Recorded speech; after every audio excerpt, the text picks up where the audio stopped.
Attorney Mark, kasama po natin ngayon. Dami niyang reklamo na hindi siya kasama sa Heredera. So baka sino yung yung isang Cayetano na nawala ng mayor kaagad, medyo masamang loob ngayon, baka bumaliktad, baka gano'n na mangyari sa'yo, Mark. Mamaya witness ka na dyan sa Lucky 99 case. At kasama of course natin, extraordinaire Mr. 0.6%, nalay natin sa next quarter, times 2 na yan. Si Sir Ronald Liamas. Pag-usapan naman natin ito, guys. Ito na mga Duterte. So, ito na si Sara, mukhang hindi sapat yung concert. Ay, hindi sapat yung visit niya sa Munich. Mukhang bad trip na bad trip siya. First name basis pa. Inaway pa niya yung PNP chief. Parang first name. Parang Ronald, bakit ginano mo yung parang gano'n ang Ba't tapos kinikising mo yung bahay ko? tapos si Bongo rin natatanggalan. And si Sara nagdrama-drama na parang kailangan daw nila ng protection, including online. Wow! So bawal pala sila. Dahil from 400 plus, naging 300 plus lang. Ayan, kawawa naman siya. Hindi Kawawa na naman. batalyon. Ano lang, Ah. ano lang siya, militia na lang siya ngayon. And speaking of this, all of this is going on. Ang MNLF ba ang nag-offer ng security? I mean, isn't it ironic for Duterte to be against NPA, against insurgency, and then mga kaibigan nila, MNLF, Communist Party of China, mabait pa sila sa Workers' Party of North Korea. I mean, if this is not hypocrisy, what is it, Sir Ronald? Ha? Ito mga Duterte. Oh. It's all of the above. Ano naman ito? Hindi siya diba? seryoso, hindi rin siya nag-joke. Diba? Sino ba yung kanyang kasama ng campaign para nung manalo siya? Sino ba yung kasama niya for more than 2 years sa kanyang gobyerno? Di ba mga communist yun? Ano Diba? na may Di degree ba of... mga kaibigan mo yun? Oh. Mga makabayan naman daw. Makabayan. Pero hindi ko sinabi yun ha. Sinabi ko lang yung mga sumuporta sa kanya ng mga kwan. Sa una lang naman daw, sa election, tapos namulat naman daw sila sa Ay, pagkatao. meron ba? Wala ko nakitang summation. Wala ko nakitang assessment. Hindi, meron. Na-interview ko si Franz Castro, yun yung position. In fairness naman, on the record naman na medyo sa una lang daw, they were explorative, mga ganon, pero... Hindi ko nakita yung on the record eh. Pakita mo nga sa akin para forward ko sa'yo. But I stand corrected, no? To a certain degree, in fairness. No, in fairness, pero obviously they're not shouting it out na sorry, ganon. For reasons we all know. No, but going back to this, mukhang delikado sila kasi the Remulla, the DOJ secretary, more or less said what we have been saying for a year, na it's just a matter of time before the government say, sorry, wala kami magawa. Pahala kayo dyan, ICC. If you need it, Interpol yan. At yung pagkasabi pa ni Remulla, naku, hindi namin pwede i-block yan. Mapapahamak yung national interest. So talagang patay ka, di ba? So, anong tagal na natin sinasabi yan? Last year pa natin sinasabi. 12 months. Di ba sinasabi natin na papunta na tayo dyan. Lalo nung sinabi ni Marcos, di ba bumalik siya from Hawaii nung December. Sabi niya, sige, pag-aralan namin. Sabi ko, wala, this is it na. Tapos na. It's coming. So ito na, the chickens are coming home to roost. Ito na ba, Sir Ronald? Ano bang dyan? Yes. Dyan. Oo. Hindi na siya Damocles sword. Kung hindi mga broken egg sa ulo. Wala na, hulog na. Oo. Pero titingnan mo, tahimik na tahimik si Kwan, ha? Tahimik na tahimik si Digong. Takot siya, no? Diba? For the past few months, tahimik siya. Ang nag-iingay si Baste. Ang nag-iingay si Sara. Diba? Pero si... Bakit nga ba? Si Digong tahimik, diba? No? Kasi vulnerable siya. Bakit kaya? Ikaw yung principal eh. Sabi nga ni Trillanes nung isang araw last Monday, sabi niya, 'di ba, binigyan ng warning ng ICC yung 5, sila Bato plus 2 active police generals, yung isa nasa NAPOLCOM pa. So ang sabi ang tanong ay bakit yung 5 binigyan ng pagkakataon sumagot, bakit si Digong hindi? Tapos na yung kay Digong eh. Ronald, may nakita ka sa TikTok? Wala na yung daw siya. yung kay Digong tapos na eh. Nakita mo sa TikTok, wala na daw. Wala na siya. Nakita mo parang, oh my God. RIP.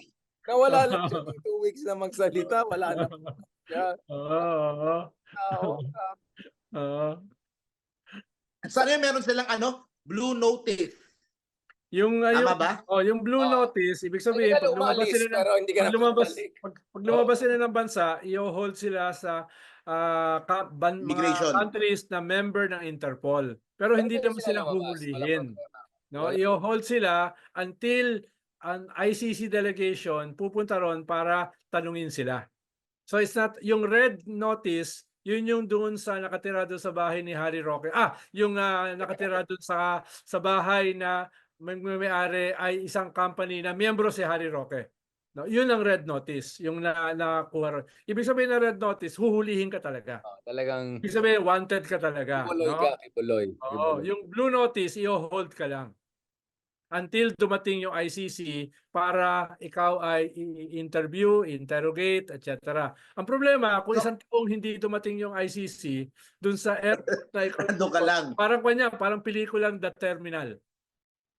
Mas Alam mo yun? stuck ka doon forever. Oo, di ba? Parang yun, di ba? Yung Oo. pelikulang The Terminal. Parang gano'n. Yugoslavia, Kasi So yun ang kaibahan ng red at saka Oo. blue notice. Wala bang, baka siguro ikaw, Ronald, yellow ka, yellow. Yung tipo, any moment, pwede may notice.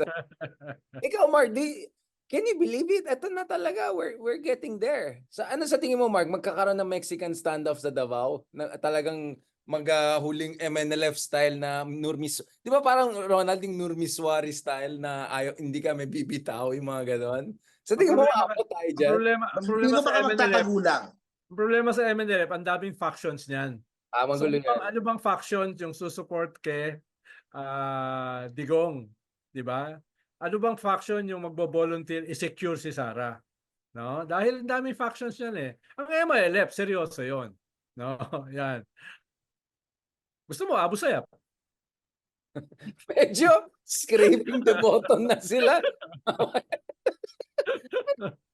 Siguro naman Sultan Kiram na lang muna. Medyo Kiram level naman. Ayun, pwede yun.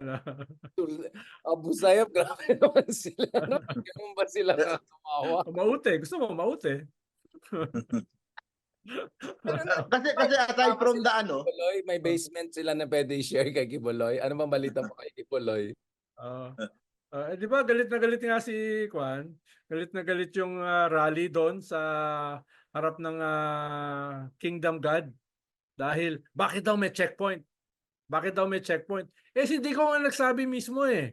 Nung tinanong si Digong, nasa Kibuloy. Ang sabi ni Digong, hindi, nagkukuha lang yun. Bumabalik yun doon sa Kwan.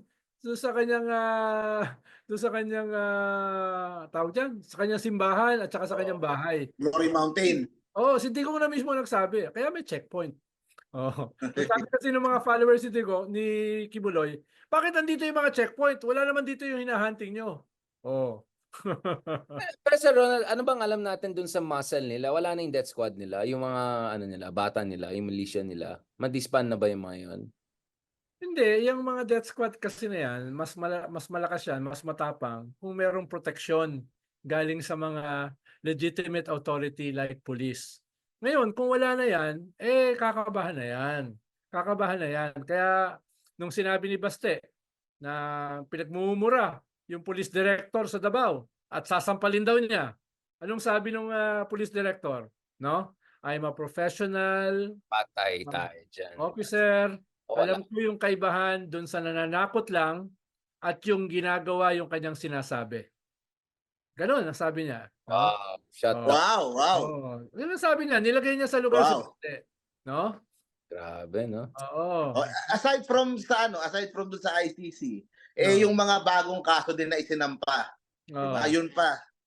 Yung drug smuggling cases. Laban kay Pulong. Pulong, Mads, Carpio. Asawa ni Sara. Palapit na ng palapit. Diba? Palapit na. It's getting closer and closer to home. Saka huwag niyo kalimutan yung bagong police chief ng Davao. Yeah. Hansel Manantan. No? Sino ba si Hansel Manantan? Yan yung Atimonan Massacre. Di ba? Alam mo yan. Ibig sabihin, yan yung sinasabi ng police director na yan yung tao na hindi nananakot. The one Yun that yung tao na doesn't bark. hindi marunong manakot, no? The one Si that Hansel. doesn't bark. Oh, Yeah. kilala ko yan, si Hansel, no? Taga UST yan eh. Hindi yan marunong manakot. Kasi diretso na yan. Wala akong sinabing gano'n, ha? Wala akong sinabing gano'n, ha? Wala kami dito sinabi na sinasabi ko may mga ganyan Oo, kasabihan oo. na Yan. yung pa diretso na yan. Oo. Wala na. Parang si Galon, di ba si Gadon?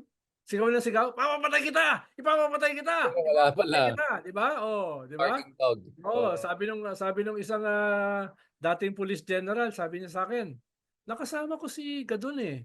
Parang Kasi mabait siya. Mahinhin sabi niya, napakabait naman. Parang kuting, no? Nung kasama ko. Sabi ko doon sa general. Kaya pala gusto ni BBM kasi Oh, kuting. sabi ko sa general, alam mo general, no? Alam mo general, yung nagpapanggap ng mga matay tao, takot sa tunay ng mga matay tao. Kaya para siyang kuting. So, speaking of kuting, it looks like BBM, sorry. Speaking of tigre, mukhang the tiger of the north is winning. Si Maharlika nagba-backpedal na eh. Wala na nga siya kamay na doon sa kwan eh. Di ba, Mark? Naghuhugas kamay na sa purong video. Mukhang low budget na talaga sila, no? Masyado na lang ano eh. Ito na eh, parang shit's getting real na eh. Nagiging totoo na talaga eh. Si Kingmaker, kamusta ang latest kay Kingmaker? Kamusta yung book release niya? Uy, maraming bumibili ng libro ha. Maraming bumibili ha. Collector's item. At hindi dahil dun sa cover na mukha niya yung 50% ng cover, di ba? Hindi dahil doon. No? Bumili ako sa kwan eh, fully book. Nasa fully book na eh. Sabi ng tindera, dami pong bumibili niyan. O, di ba? Alam mo naman curiosity eh. Curiosity eh. Ikaw ba? Meron ka na? Meron ka na ba, Bigar? Wala pa akong memoir. Papirmahan natin. Gusto mo papirmahan ko? Gawa tayo, Ronald, back-to-back tayo na Shogun, Philippine Shogun. Tapos with attorney Mark Gamboa. Ikaw, Mark, wow. Ano mga scenarios nakikita mo, Mark? Sa tingin mo hindi lalaban ng mga sa tingin mo tatago lang talaga sila, no? Tatago eh, tingin ko eh. Kung sakaling merong mga lumusot na kaso sa plunder o doon sa itong bagong smuggling o ano, tingin ko magkakanya-kanyang tago na eh. Tingnan mo naman yung rally nung Maisug before the SONA. Tingnan mo yung rally. Ilan ang sumama? Wala pang 200. Baka ano pa yan, may mga libre pa yan, libre. Meron pa mga sombrero yon, t-shirt, pagkain, Wi-Fi pa yan. Ano pa yan. So Ronald, that means the Nograles may have the road paid for them eventually, no? Or somehow? Well, not necessarily, pero they will give the Duterte a fight. Kaya nga, I'm almost sure na hindi si Baste yung tatakbo sa Davao. Dahil kung si Baste ang tatakbo sa Davao, may tulog siya. May tulog siya. Dahil absentee mayor siya eh. Nagigising yan hapon na. Di ba? Tapos yung maraming mga nagreklamo, mga business permits, na dati ay 2 araw lang, ngayon ay umaabot na ng 6-7 months. So, kung may ipon niyang ganyang klaseng disenchantment sa kanya, may hirapan siya tumakbo again as mayor. Kaya kung sakaling healthy pa si Digong, malamang si Digong ang lalaban. Mukhang yun na lang. Hindi rin pwede si Pulong. Mukhang delikado. Si Bato, ano nga kay Bato? Mukhang delikado rin siya sa Senate ngayon Mukhang hindi na siya sure shot. Mga babae, Number 11 siya eh. Number 10, number 11. Kung hindi ka administrasyon, delikado ka. Lalo yung iba magbabump na yan ng 5 to 10% eventually. Yung mga pag nag-finalize admin ticket, patay siya dito. Kung naglabasan na yung mga TV ads ng iba, di ba?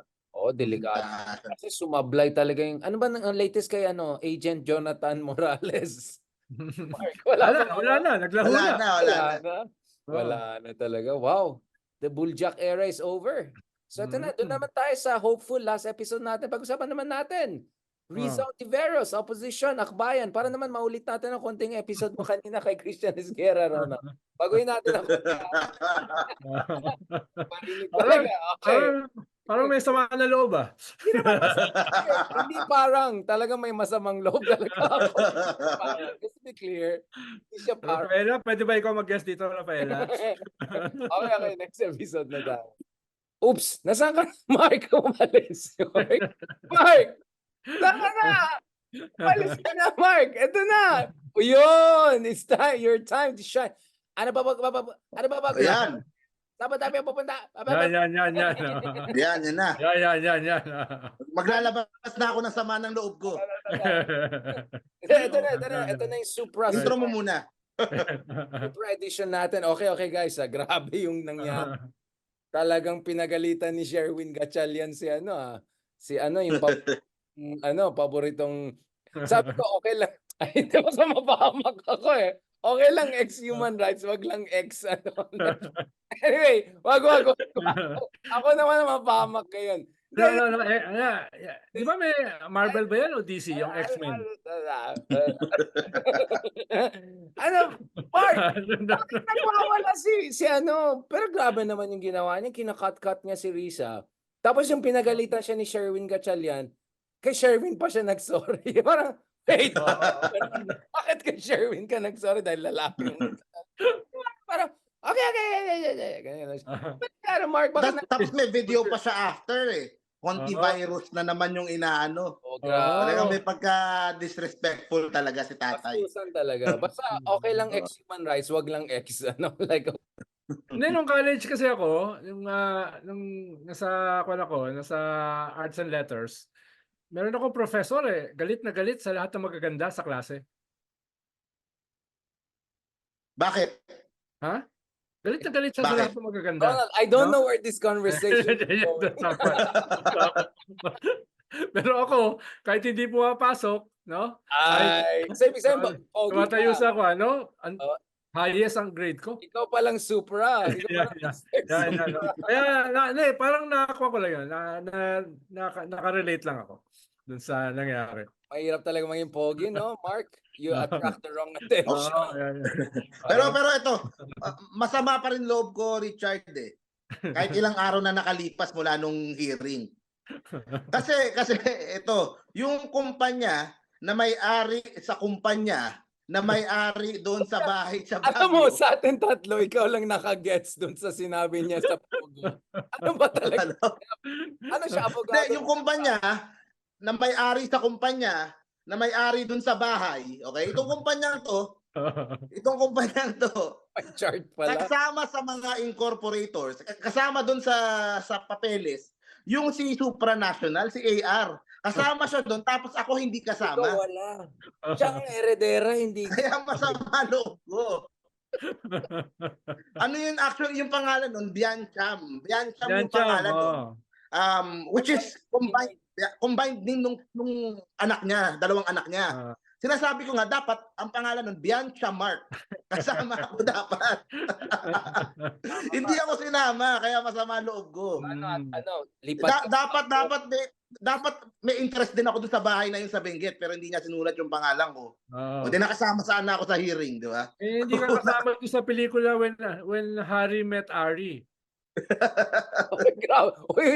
Baka mabiba Max tayo. Pero ano ba yung what's going on with Harry? Nahuhuli siya every 2 weeks, may lumalabas. Kahapon na pero yung hearing sa Congress. Ang katapat niya, kongresista na babae from Batangas na abogada. Nangyari siya.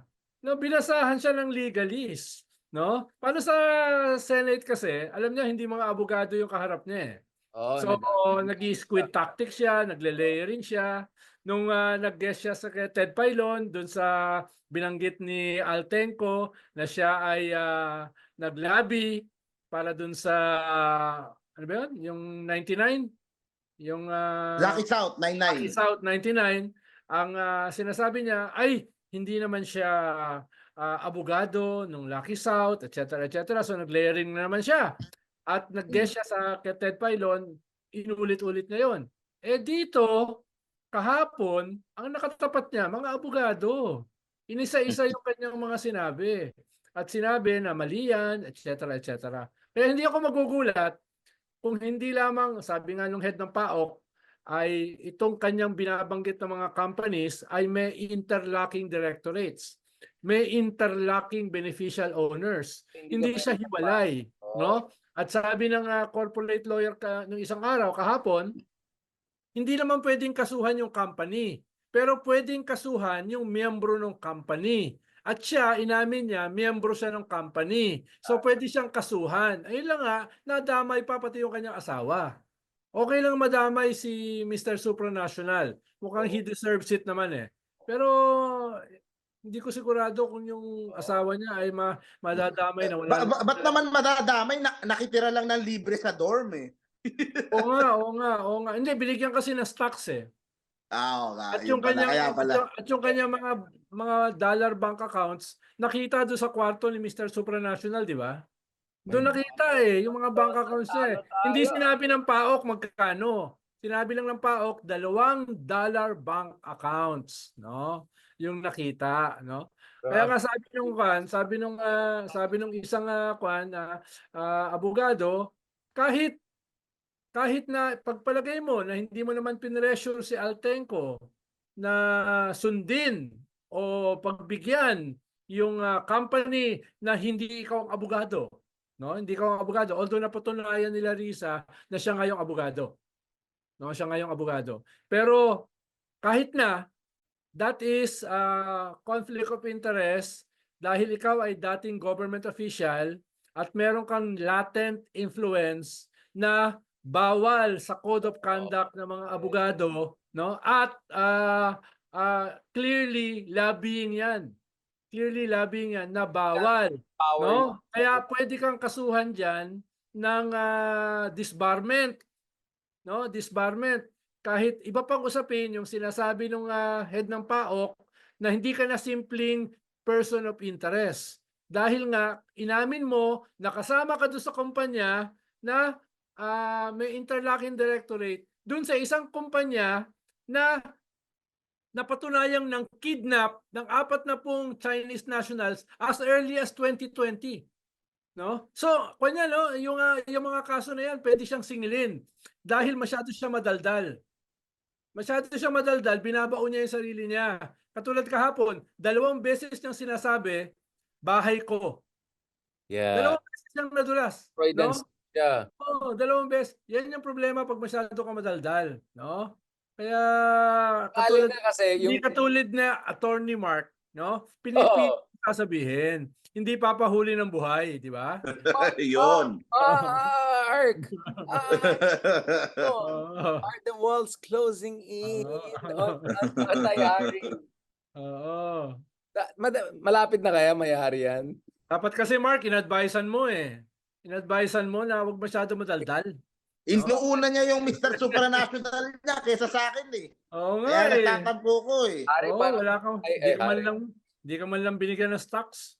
Di man lang ako binigyan ng stocks. Eh, di magkasama sana kaming parang sa Senado. Di may kasama sana ako.